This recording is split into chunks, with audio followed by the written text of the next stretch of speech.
Pertama yang haram, orang yang hadas kecil, tak kira mu orang Kedah ke, mu orang Terengganu ke, hadas kecil haram.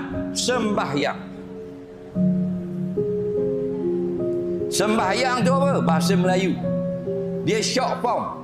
Kalau kita pergi di Indonesia, warkop, tahu warkop? Apa warkop? Warung kopi. Dia tak panggil warung kopi, warkop. Dia potong-potong lagu tu. Faham? Bandara, bandar udara, mana airport. Jadi nak sembahyang itu disingkatkan daripada sembah Tuhan yang Maha Esa. Dalam bahasa Arab sembah itu ibadah. Dalam bahasa Melayu sembah.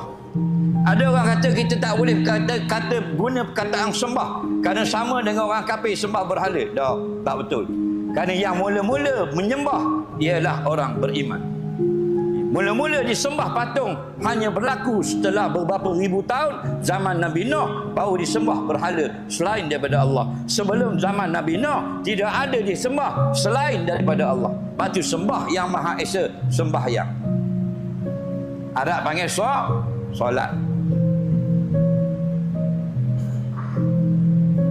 Kita pergi kat pam minyak nak isi minyak. Pak lagi.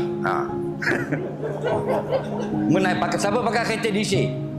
DC. DC berapa ringgit satu liter?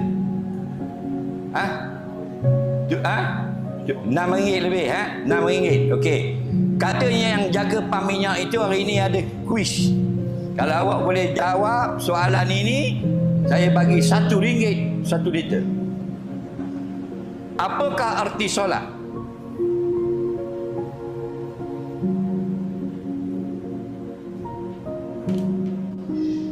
Tak ingat, kata tak ingat. Ya, tak ingat kata. Kalau tak erti nampak komat sangat. Pak, tak ingat, okey? Tak apa, belajar jangan malu. Kalau orang tanya apa arti solat, faham? Kita jawab aqwalun wa af'alun muhtatahatun bitakbir wa muhtatamatun bitaslim. Itu baru solat. Semua kitab-kitab hadis riwayat begitu. Arti solat ialah beberapa perkataan, beberapa perbuatan, gerakan-gerakan anggota badan yang dimulakan dengan takbir dan diselesaikan dengan salam. Selesai. Baru betul. Ingat tu sampai bila-bila. 1 liter. Dah sungguh.